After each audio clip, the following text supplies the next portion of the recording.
Chômeur touchant 700 € par mois, j'entreprends depuis maintenant 3 ans sans jamais m'être versé un seul salaire. Et je viens d'acquérir ce bien de 54 mètres carrés pour 86 000 €. Pourtant, il y a 6 mois, quand je me suis lancé dans cette aventure, vu le profil chaotique que j'avais et que j'ai encore aujourd'hui, j'avais vraiment 1% de chance d'y arriver. Alors tu te demandes sans doute comment est-ce possible, avec un profil aussi atypique en étant à son compte, j'ai pu obtenir ce bien immobilier. Et je t'avoue que je me posais exactement la même question il y a 6 mois et pourtant, j'en suis bien là. J'ai toujours entendu qu'acheter quand on était à son compte, c'était vraiment très compliqué. Ok, c'est compliqué, mais en réalité, pourquoi c'est vraiment si compliqué d'acheter quand on est à son compte? Et aujourd'hui, ce pourquoi, je l'ai découvert, je l'ai apprivoisé et j'ai réussi à le surmonter. Cette vidéo n'a pas pour but de te montrer ce que j'ai réussi à faire. Non, elle a comme but de te montrer ce que toi aussi, tu pourrais réussir à faire.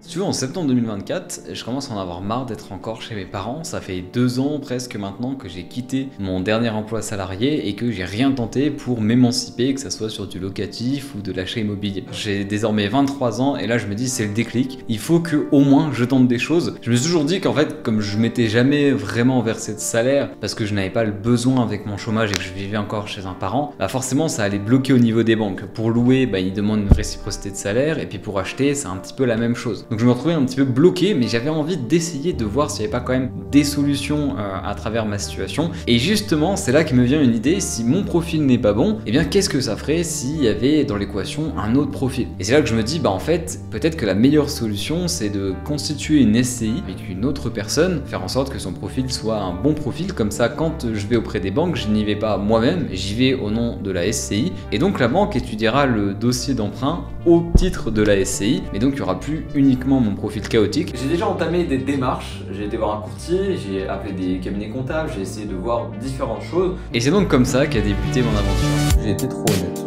j'explore toutes les pistes. Si c'est pas possible, c'est pas possible. Ah, j'encaisse. Ça va être le qui tout doux. Je suis trop content, mais c'est incroyable, j'ai pas quoi vous dire. Il y a un truc qui me vénère. Est-ce que je vais signer, est-ce que je vais pas signer?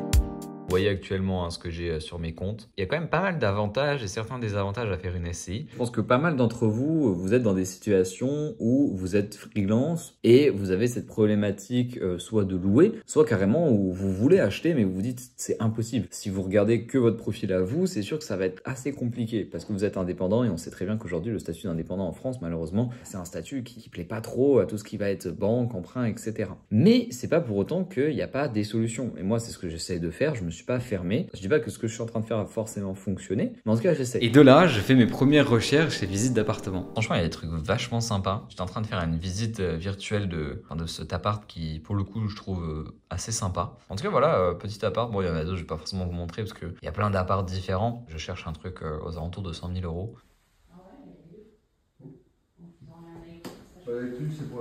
Je suis en train de me rendre à un rendez-vous notaire. Les semaines pro, que des rendez-vous à la banque. C'était lunaire. Le mec parlait beaucoup trop pour rien et il était un peu véreux. Il leur a donné des tips un peu borderline. Le mec me sort tu connais la stratégie PPPP? Je fais non, c'est quoi? Il fait pas vu, pas pris. Ok, très bien. En vrai, c'est légal, mais il faut juste pas trop se faire choper, etc. Ouais, donc c'est légal ou c'est pas légal? Non, mais ça l'est, mais il faut pas avoir. Voilà quoi, c'est. Je rentre d'un rendez-vous à la banque avec la BPL, on se débriefe ça vite fait. Je pense que j'ai un peu chié parce que j'ai été trop honnête. Emprunter à titre perso, c'était compliqué, voire impossible. Dans votre cas, il faudrait revenir dans un an. Je dis bah super, c'est pas pour ça que je suis venu, donc après voilà, j'explore toutes les pistes. Si c'est pas possible, c'est pas possible. Je comprends, en vrai, je me mets à la place de la banquière. Elle voit que j'ai une société depuis presque 3 ans, mais que je me suis jamais versé de salaire alors qu'il y avait des fonds pour le faire. Elle voit que j'ai un alternant, que je paye 1400 € par mois alors que moi-même je me paye pas. Elle se dit mais il est complètement con lui. Et derrière, il vient nous voir pour faire un emprunt immobilier. Je lui dis oui, mais vous inquiétez pas, j'ai aussi ouvert une auto-entreprise. Eh, malinx le lynx. Ah ouais, nickel, vous avez des déclarations? Eh non. Parce que mon auto-entreprise, elle est créée depuis juillet, mais je n'ai rien déclaré. Parce que j'étais en URL et j'ai transformé en SASU. Mais la transformation a pris 4 mois. J'ai toujours pas accès à mon compte auto-entrepreneur. Donc je peux pas déclarer mes revenus. Donc voilà. Et là, plus je commence à avancer, plus je me rends vraiment compte de la difficulté réelle de monter un projet d'achat immobilier, surtout dans un cas de figure comme le mien.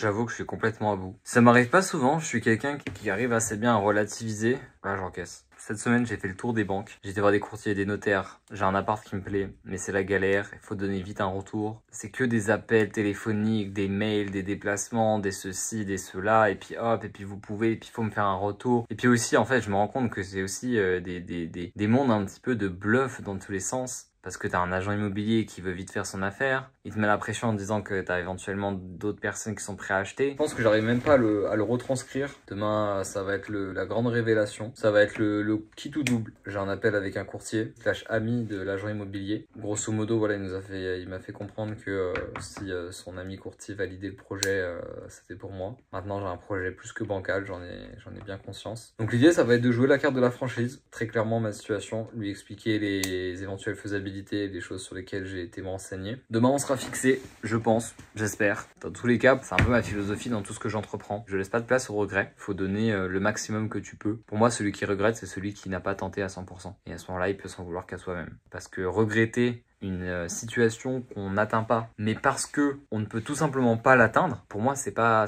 un regret. Et partir de ce principe-là, en fait, tu peux rien regretter dans la vie. Finalement, le courtier, ça s'est plutôt bien passé. C'était plutôt positif. J'ai évoqué une autre solution. Le projet de base, c'était quoi? C'était de faire une SCI. Et puis, en final, en fait, ma mère a pas mal de fonds. Moi, j'en ai aussi pas mal un petit peu de mon côté. À nous deux, on peut très largement acheter cash le bien. Et en fait, on s'est dit, pourquoi s'embêter à voir pour contracter un emprunt, alors qu'en soi, on peut l'acheter cash nous deux, être propriétaire nous deux, ça rassure l'acheteur, ça permet d'éviter plein de démarches, etc. On ne sait pas encore si on va être dans cette direction, mais en tout cas, on l'a émis au courtier et au proprio, en gage d'assurance. Donc c'est positif, on a pu faire une offre d'achat 86 000 €, le bien était à 94, donc voilà, maintenant on attend la confirmation d'ici quelques jours. Plus rien entre les mains, mais c'est plutôt positif. Je suis complètement KO, il commence à faire froid, on est début novembre, mais je pars dans l'appartement que je vais probablement acheter pour faire des devis avec un entrepreneur pour des éventuels travaux. Et ça c'est super parce que ça veut dire que les choses continuent d'avancer et surtout ça veut dire que on va voir ce qui est faisable, ce qui est pas faisable, on se projette et ça je trouve ça génial.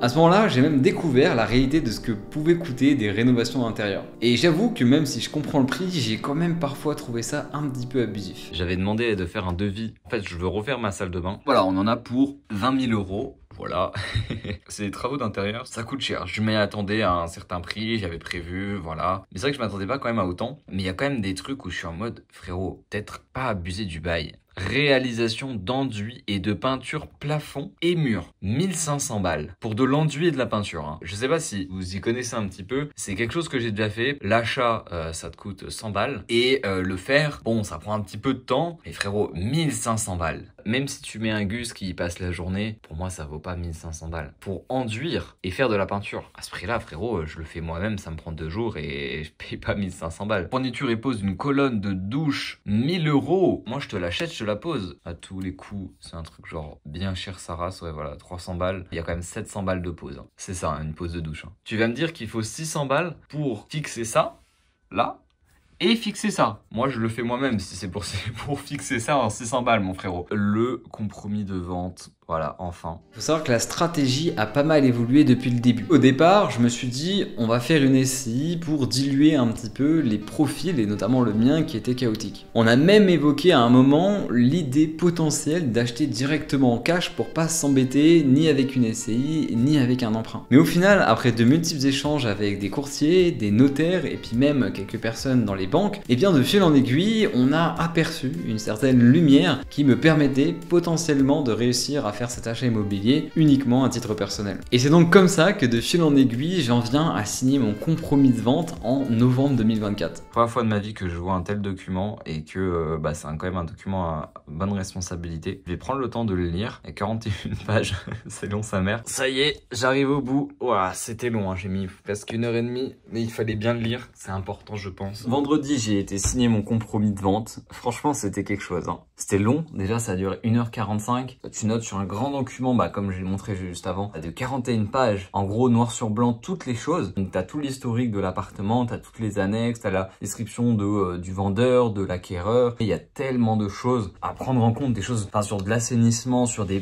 passages d'eau, sur des millièmes. Bref, il y a plein de trucs à prendre en compte. Et aussi, le but d'aller chez le notaire, c'est acter. Moi, dans un grand bureau chez mon notaire, et en fait, on relit toutes les 41 pages. Alors évidemment, il passe certaines petites choses assez rapidement. Mais du coup, ça prend du temps. Qu'on corrige s'il y a des choses à corriger, on rajoute s'il manque des choses, qu'on enlève s'il y a des choses sur lesquelles finalement on n'est pas d'accord, et que à la fin en fait quand on signe en pleine conscience, en ayant tout relu, en étant en accord sur tout, en ayant tout vu, et voilà, ça permet d'attester que tout est bien fait en ordre. Du coup, j'ai reçu mon compromis signé, ce qui fait que ça démarre le délai légal de rétractation de 10 jours, ce qui veut dire que le 4 décembre, si je me suis pas désisté sur la vente, eh bien je ne pourrai plus le faire, sauf si il y a une condition suspensive qui s'enclenche. Une des conditions suspensives qu'on aura notées dans l'acte notariat, casser et rendre caduque le compromis de vente, si eh bien telle ou telle chose se passe. Par exemple, pour l'achat, je fais un emprunt bancaire. Si on ne trouve pas un emprunt, enfin une banque qui est prête à me prêter max 3,6%, eh bien ça pourra casser le compromis. Ce qui veut dire que ça lance officiellement les démarches auprès des banques avec mon courtier. Parce que oui, il faut savoir que jusqu'à maintenant, je n'ai encore pas vraiment entamé les démarches auprès des banques. J'ai été voir un petit peu les banques à titre perso, mais toutes m'ont tourné le dos au vu de mon profil chaotique. Et en fait, il faut savoir que quand vous faites un emprunt immobilier, généralement, vous allez voir les banques en amont du compromis de vente pour attester auprès du vendeur que vous avez potentiellement des banques qui sont prêtes à vous suivre sur ce projet immobilier. Dans mon cas de figure, comme aucune banque voulait s'avancer sur le dossier par peur de perdre du temps au vu du dossier qui était en soi très faible, eh bien les banques ont adopté un discours inverse, c'est-à-dire qu'elles se positionneraient uniquement sur le dossier une fois la signature du compromis réalisée. Mon courtier s'est donc porté entre guillemets garant de la fiabilité un minimum correct de mon dossier par rapport aux banques pour assurer le compromis de vente auprès du vendeur, et donc les démarches auprès des banques se sont réellement faites officiellement après la signature du compromis. C'est donc là que les choses sérieuses vont réellement commencer et vous allez voir que ça n'a vraiment pas été de tout repos et ça a pris quand même un petit peu de temps. Rappelez-vous bien, nous sommes actuellement fin novembre 2024. Voilà grosso modo la situation. On a signé un compromis pour une vente à hauteur de 84 000 €. Sur ces 84 000 €, il y a 4 200 € de mobilier. Moi j'achète en nu, l'appartement sera vide dedans, mais évidemment il y aura un petit peu de mobilier, cuisine intégrée, quelques meubles par-ci par-là. Et donc tout ça, ça a une valeur mobilière, 4 200 €. Ça sert à chiffrer ce qui va rester dans l'appartement et ça sert aussi à le déduire, non pas du prix de vente, parce que je vais quand même payer 84 000 €, enfin c'est compris dedans, mais par contre ça va être déduit du prix de vente pour les frais de notaire, parce que les frais de notaire c'est un pourcentage grosso modo du prix de vente. Actuellement c'est à peu près 9,2% de frais de notaire. On va faire 84 000 moins 4 200 et c'est ce résultat qui va être pris en charge pour calculer du coup le pourcentage des frais de notaire. Du coup on tombe après sur des frais de notaire à 7 000 €. On arrive grosso modo à 91 000 €. Il faut ajouter 1 500 € de frais de courtage, ce qui fait qu'on arrive à 92 500 €. L'idée derrière c'est d'essayer d'aller chercher un crédit de 86 000 €. Ces 86 000 € y comprennent le prix d'achat plus 10 000 € de travaux, en sachant que j'ajoute un apport de 15 000 €. En tout cas sur le papier c'est ce qu'on a défini pour aller auprès des banques. Et l'idée au niveau du taux de remboursement de crédit, c'est que maximum 3,6 parce que c'est ce qu'on a mis dans le compromis et moi financièrement ça va être compliqué d'aller au-dessus. Objectif 3,5 et au possible 3,4, même si ça paraît compliqué, mais pourquoi pas. Le courtier est parti en action dès aujourd'hui. Je sais qu'il a déjà entamé un petit peu des démarches en amont du compromis. Putain, en fait là, j'ai signé une offre d'achat pour un appart, j'ai signé un compromis et là j'attends le plan de financement. Je suis en train en fait de réaliser, c'est un truc qui potentiellement va se faire. Parce qu'on va pas se mentir, actuellement, ma société est en négatif. Est-ce que c'est bon pour vous? Et mon auto-entreprise ne génère plus de revenus depuis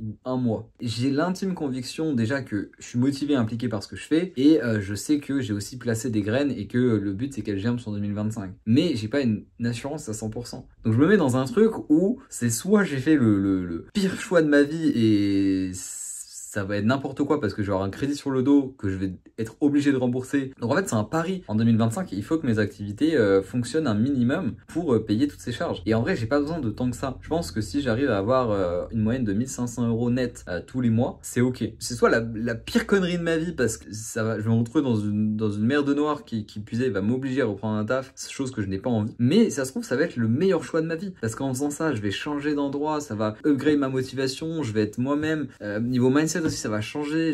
En fait, le fait d'avoir un crédit, certes, c'est stressant, mais ça motive aussi à aller chercher la thune qu'il faut, à se reposer sur ses lauriers. Et ça se trouve, au bout d'un moment, je vais réussir à payer convenablement tout ça et je vais être juste trop content parce que j'aurais pris ce défi-là. J'ai eu la même réflexion quand j'étais dans la période où j'avais soit une proposition de CDI à genre 3500 € net par mois, qui refuserait ça à 20 ans, moi.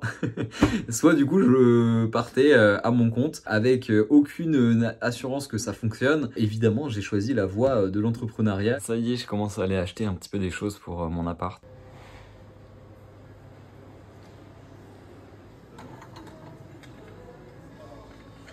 On est le 24 décembre, qui dit 24 décembre dit réveillon de Noël, qui dit réveillon de Noël dit cadeau. Et ça tombe bien parce que j'ai reçu un message de mon courtier qui m'a annoncé que une banque lui a fait une réponse favorable pour mon dossier, que les autres banques ont refusé. On est en attente de la proposition réelle de la banque, faire un point avec mon courtier et puis voir comment on négocie ça au mieux. Tout n'est pas encore fini, mais en tout cas on continue d'avancer, de progresser et je commence à voir petit à petit le bout du tunnel. J'ai eu un message de mon courtier là, on est début 2025, il m'a dit avoir reçu l'offre de la seule banque qui est prête à me suivre. C'est cool parce qu'il y a une banque qui est chaud à me suivre. Après c'est vrai que j'aurais bien aimé en avoir au moins une deuxième. Quand on a une, t'as pas trop le choix. J'ai un profil qui est vraiment pas bon, donc déjà qu'il y ait une banque qui est prête à me suivre, c'est génial. Le courtier m'a dit que c'était toujours aussi positif, il m'a reposé quelques questions et du coup j'ai fait un document assez intense mais qui répond pas mal à ces questions pour vraiment mettre un maximum les chances de mon côté et lui montrer que ok, aujourd'hui j'ai pas une situation forcément stable mais il y a une belle projection pour la suite. Ce fameux document, des questions que la banque m'a posées pour mieux comprendre mon activité, ce que je fais, d'où je viens et où je me projette dans plusieurs années. C'est un document qui a beaucoup joué en ma faveur, c'est pour ça que je prends le temps de vous le présenter. Par exemple, la structure des revenus pour mes différentes activités. J'expliquais qu'actuellement, je touchais 700 € par mois de Pôle emploi et l'auto-entreprise, elle a généré à peu près 7000 € sur l'année 2024. LTD Studio, j'ai dit clairement que ça me rapportait 0 € par mois et 0 € de dividende depuis la création. Maintenant, l'idée, c'est aussi d'apporter une projection sur les futurs revenus. Pôle emploi, j'ai précisé que ça se terminait en mars 2025 et les projections de revenus. Pour l'auto-entreprise, je projette qu'avec mon accompagnement à peu près à 800 €, j'en fais minimum 2 par mois, soit 1600 € par mois pour environ 8 à 6 heures de contribution par semaine. L'auto-entreprise a aussi des mandats de consulting et pour LTD Studio, je projette un CA de 150 000 en 2025, une marge brute environ dans les 40% avec un peu moins de charges quotidiennes et de salaire puisque mon alternant va s'arrêter et je réduis aussi certaines charges pour du coup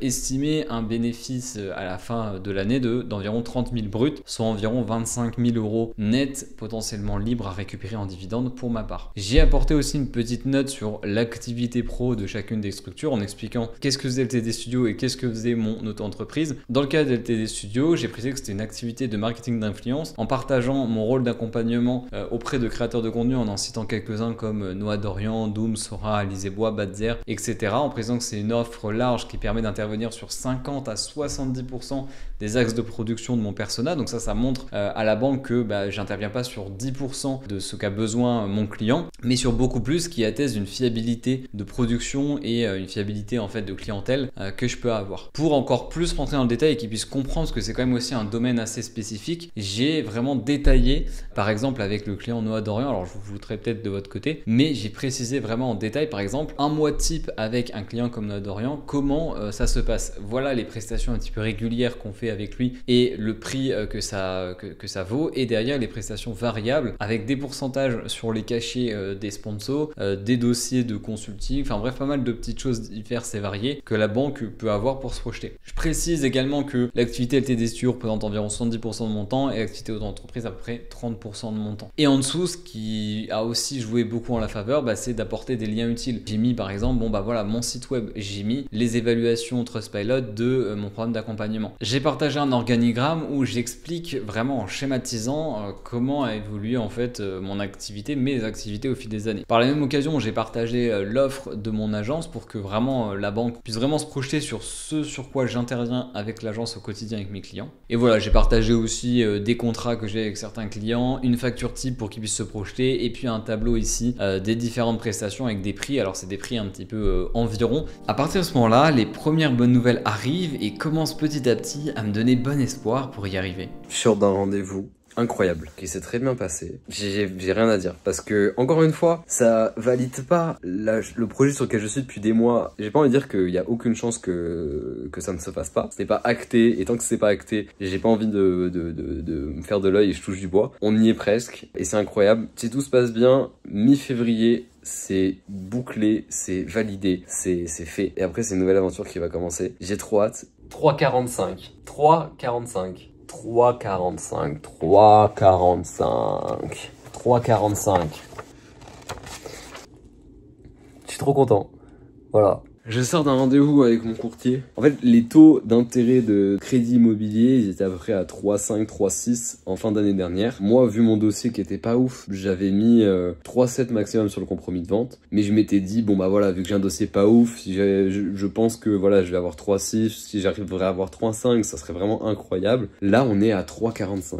Je sais pas si vous vous rendez compte, ça veut dire que ça ne faisait même pas partie de mes espérances. Et encore une fois, putain, mais foncez, faites des trucs. Si vous vous dites que vous pouvez pas y arriver, mais que vous tentez pas, putain, mais tentez-y. Au pire, vous y arriverez pas, mais au mieux, vous saurez pourquoi vous y êtes pas arrivé, vous saurez quand ça serait peut-être le meilleur moment d'y arriver, et putain, vous vivrez, je sais pas, mais c'est incroyable, je sais pas quoi vous dire. Là, j'ai tout, j'ai mon dossier à la banque, voilà, travaux, mobilier, frais de garantie, frais de dossier. Bon, c'est pas non plus une mince affaire parce que bah après faut assumer tout ça, mais c'est incroyable. Donc voilà, vous pouvez regarder, faites pause si vous voulez.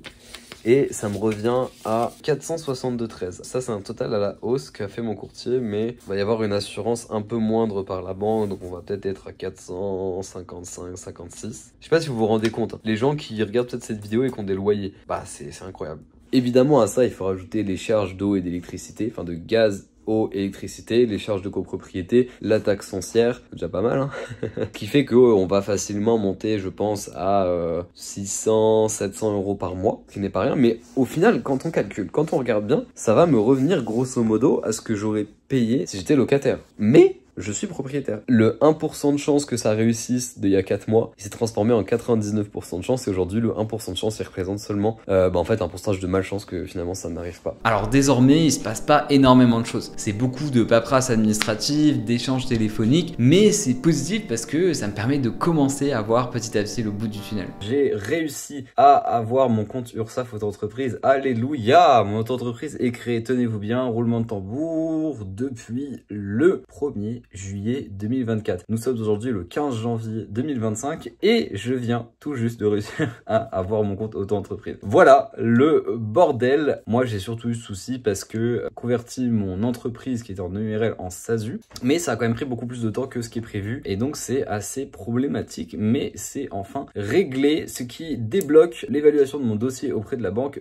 qui m'a appelé ce matin pour me demander si c'était possible d'avoir un SIG comptable qui est un solde intermédiaire de gestion qui permet en fait de voir en fait le détail comptable d'une année avant que le bilan soit effectué. Et sachant aussi qu'il y a un truc qui me vénère. En fait, c'est pas que ça me vénère, mais c'est que, en fait, c'est le serpent qui se mange la queue. C'est que la banque, ils veulent récupérer des comptes bancaires. En fait, j'ai aucune banque qui me suive à part celle-ci. Donc, je suis pas forcément en position de force. Putain, les banques physiques, c'est un délire. Alors, je comprends que les banques en ligne tirent les prix énormément vers le bas, mais il y a quand même des limites. Je paye 9 € chez Conto pour une carte bancaire, des virements illimités, tout un dashboard de gestion, la possibilité d'éditer des devis, des factures, j'ai un suivi, j'ai des relances, c'est 9 € par mois, peu importe le chiffre d'affaires. Côté banque physique, voici ce qu'on me propose, 40 € par mois.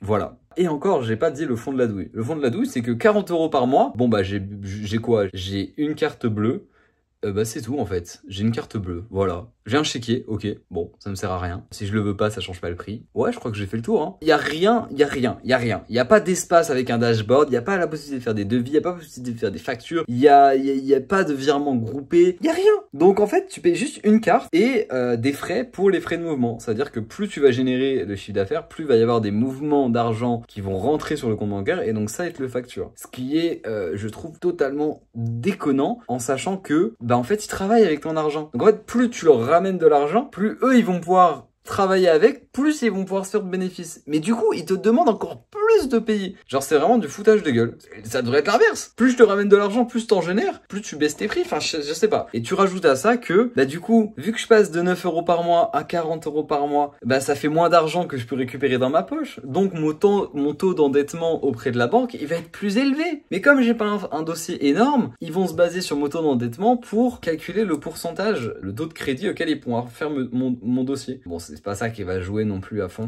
mais ça va quand même augmenter mon taux d'endettement. Là, hier, j'ai fait les magasins pour regarder un peu les canapés. D'ailleurs, j'en ai trouvé un qui est génial. Je suis trop content. Je commence un petit peu à rêver, idolâtrer. Alors qu'en vrai, il n'y a rien qui est sûr à 1000%. Mais on s'en rapproche. Donc j'espère que c'est pas des faux espoirs et que ça va se faire, quoi. Actuellement, on est le 25 janvier. J'ai rendez-vous le 31, donc vendredi prochain. J'ai rendez-vous à la banque. Normalement, si tout se passe bien, signer le contrat de crédit. Donc ça va être le dernier moment fatidique, le pourcentage restant. Si je ressors de la banque avec ce contrat signé, c'est fait. Après, ça activera un délai obligatoire de 10 jours de rétractation. C'est un délai incompressible qui permet de réfléchir pour revenir sur le choix si besoin. Si je signe vendredi prochain, donc ça active le délai de 10 jours, ce qui nous amène au 10 février. Et après, je sais pas trop c'est quoi les délais. Je pense que en fait, il y a un temps pour ouvrir un compte dans la banque à laquelle j'ai signé pour que je puisse transférer déjà mes sous, mais notamment l'apport, parce que j'amène 15 000 € d'apport. Une fois que la banque a cet apport-là, je pense qu'elle prend mon apport, le crédit qu'elle m'a validé, elle envoie tout au notaire, le notaire se charge de redispatcher l'argent pour le vendeur, pour le courtier, pour le notaire du coup, et pour l'agent immobilier. Voilà, il n'y aura pas de résidu parce que le seul résidu c'est 10 000 € de travaux, mais ça sera pas donné directement au notaire, ça sera donné sur présentation de facture, donc ça sera dans un deuxième temps. On touche au but, dans une semaine normalement je serai fixé de est-ce que on va vraiment réussir à aboutir le truc ou est-ce que ça capote. Montant du prêt 88 000. Part d'acquisition, voilà, dont travaux 10 000 €, frais de notaire donc 7 250, apport 16 800, dont 1 500 de frais de courtage, taux 3,45. Donc ça reste sur ce que mon courtier m'avait dit il y a de cela 3 semaines, ce qui est intéressant parce que moi j'étais parti sur un taux à 3,6 à l'époque. J'espérais 3,5, j'ai 3,45. Donc on va dire que c'est cool. Frais de dossier 750, garantie d'hypothèque, ça faut que je revoie, je sais pas c'est quoi, et une caution voilà de ma mère parce qu'elle se porte garante. L'assurance et on arrive à une mensualité 450,22 € par mois, ce qui en soi est pas mal du tout. Il y a quand même autre chose qui est intéressant, c'est que je vous avais fait part que la banque m'avait appelé pour me parler un petit peu, me poser des questions, et il m'avait surtout annoncé que on serait sans doute sur un forfait de 40 € par mois pour notamment LTD Studio, ma société principale. Là, leur proposition est tout autre, donc ça c'est cool. La domiciliation du compte LTD Studio avec couverture pro et services liés tarif 21 € par mois avec les 6 premiers mois offerts. Donc ça c'est plutôt intéressant, et pareil pour votre entreprise, 6 € par mois, donc ça c'est ce qu'il m'avait dit avec les 6 premiers mois offerts. Et la souscription de l'assurance a d'être au rendez-vous demain dans moins de 24 heures. Ok, je voudrais revenir sur un truc que j'ai très peu évoqué dans les vidéos d'archives, mais il faut savoir que ce qui a également aidé grandement à l'obtention de ce crédit, c'est le fait que ma mère s'est portée garante personnelle de ce crédit et donc de moi. Je vous le dis car c'est un cas de figure qui se fait très peu, et il faut savoir que les banques ne le proposent jamais d'eux-mêmes. C'est une stratégie qu'on a voulu adopter avec mon courtier pour assurer encore plus la fiabilité de mon dossier auprès des banques. En fait, pour ceux qui ne savent pas, quand tu fais un crédit immobilier, tu ne peux pas avoir un garant personnel comme tu aurais un garant sur un crédit de location, et ton garant c'est ton père, ta mère ou des proches à toi. Dans le cas d'un crédit immobilier, les garants ça va être des entreprises tierces aux banques et à des proches à toi qui vont se porter garant de ton dossier. Tu vas donc payer une assurance tous les mois et c'est eux qui en cas de souci interviendront. Donc moi dans mon cas de figure, j'ai cette garantie, mais pour encore plus attester d'une fiabilité pour mon projet, on a fait valoir une garantie personnelle. Et donc tout simplement, si demain il m'arrive un souci, que je ne paye pas ou quoi que ce soit, eh bien la banque pourra aller chercher de l'argent auprès d'elle. Ça y est, on touche au but. Dans 1 heure, j'ai mon rendez-vous. Est-ce que je vais signer? Est-ce que je vais pas signer? J'ai très hâte. Je suis en train de regarder vraiment l'espace de vie dans lequel je suis et je suis en train de me dire que ça y est, aujourd'hui, ça peut être un peu la concrétisation. Je suis désolé, j'étais pas cadré. La concrétisation un petit peu de tout ça. Allez, soyons fous. Dans 2 semaines, j'ai les clés de mon propre chez moi. Je vais pas habiter directement dans mon appart parce que j'ai envie de faire des travaux. Alors il est totalement habitable dans l'état actuel, mais j'ai envie de refaire en fait tout l'étage. C'est un duplex et je veux refaire vraiment la salle de bain, donc complètement la casser, la refaire entièrement, refaire le sol avec un nouveau plancher. Même le bas, en fait le bas va y avoir quasiment pas de travaux, mais j'ai quand même envie de repeindre un petit peu la pièce où il va y avoir mon bureau. J'espère pouvoir emménager réellement à la mi-mars, ça va dépendre de l'avancement des travaux. Au plus tard, j'espère fin avril. avril. Mais ce qui est sûr, c'est que je vais quand même en profiter pour y aller. Puis quand les travaux seront finis, ma foi, ce sera que du kiff, hein, donc j'ai trop hâte. Et vient enfin le moment d'aller signer les documents officiels à la banque. C'est fait. Ça y est, c'est fait, putain de la merde. Ah, rendez-vous de banque fini, c'est validé, c'est acté, il reste des tout petits trucs, des tout petits détails à revoir. Donc j'ai pas pu signer vraiment le contrat de crédit, ou je sais pas comment ça s'appelle, enfin la validation de crédit à 100%. Mais ça va m'être envoyé normalement courant de la semaine prochaine, grand max fin de semaine. Une fois que c'est signé, ça enclenche un délai obligatoire de 11 jours, incompressible. Et après ça, c'est fait. J'ai déjà appelé mon notaire, vu avec l'agent immobilier, avec le proprio qui me vend son bien. Normalement, on fixe un rendez-vous le 25 février pour faire la visite de l'état des lieux, le relevé de compteur, et après on va chez le notaire pour faire les signatures, les dernières signatures notariales, la remise officielle des clés. Et normalement, si tout se passe bien, le 25 février 2025, je serai officiellement propriétaire de mon premier bien immobilier. Je sais pas quoi dire. En fait, j'arrive pas à me rendre compte parce que là, je vous parle depuis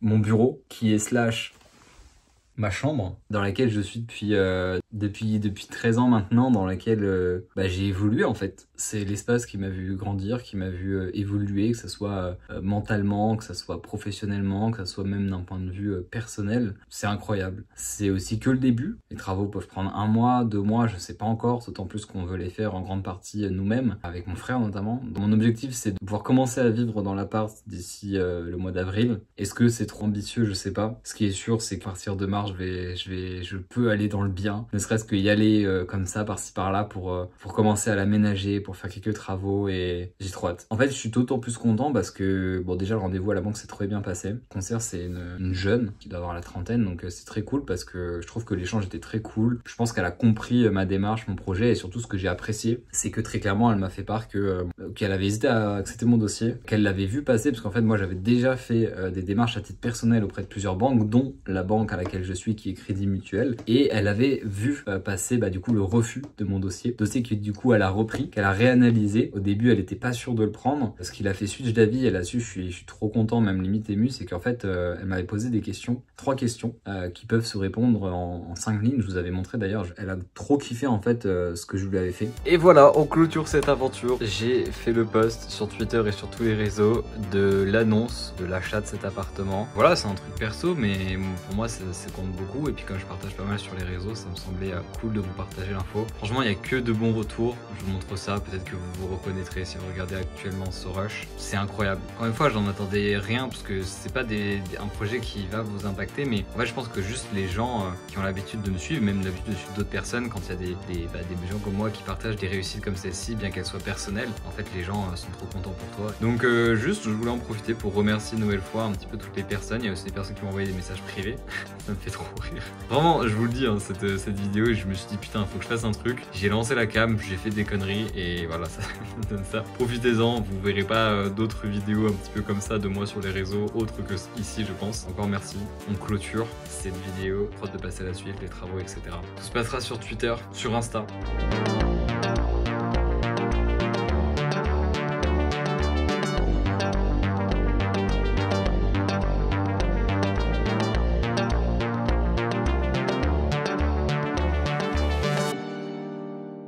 C'est parti pour vous faire visiter rapidement l'appartement dans son état actuel. J'ai trop hâte de vous montrer ça. Là, on arrive au niveau de l'entrée. Directement, vous avez un toilette qui est en face. L'appart est grand, mais peut-être qu'il paraît encore plus grand en grand angle. On arrive dans le sas cuisine que vous avez juste ici. C'est encore en travaux, donc il faut se projeter un petit peu. Il y aura une vidéo avant-après qui sera prévue. On passe la cuisine, on arrive directement dans un petit sas. Il n'y a pas vraiment de salon, mais il y a un sas. Voilà, faites ce que vous voulez de cette information. Mais ce sas, avec pour le moment encore des travaux, qu'est-ce qu'il y aura ici?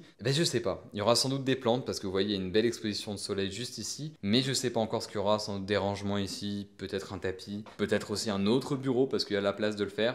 Vous le voyez en face, franchement j'ai une super vue sur un parc, donc c'est assez calme en réalité. Et ici on arrive dans la pièce qui va être une pièce bureau slash un petit peu salon. Donc voilà, si vous avez mon bureau avec voilà, c'est un bureau assis debout, franchement j'en suis trop content. Et le petit setup qui est pour le moment primaire, hein, comme je suis pas encore forcément full installé. Ici vous aurez un canapé, le tapis qui va rester. Donc vraiment un espace un peu cosy et l'espace bureau qui sera de l'autre côté.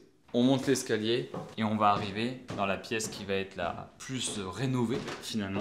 On arrive à l'étage et là, gros travaux. Donc là, c'est la plus grosse projection qu'il va falloir se faire. Ici, il y avait une salle de bain. Vous voyez, il y a des résidus. Grosso modo, la salle de bain faisait ça. Et aujourd'hui, l'idée, ça va être d'avoir une salle de bain qui va faire ça, ça.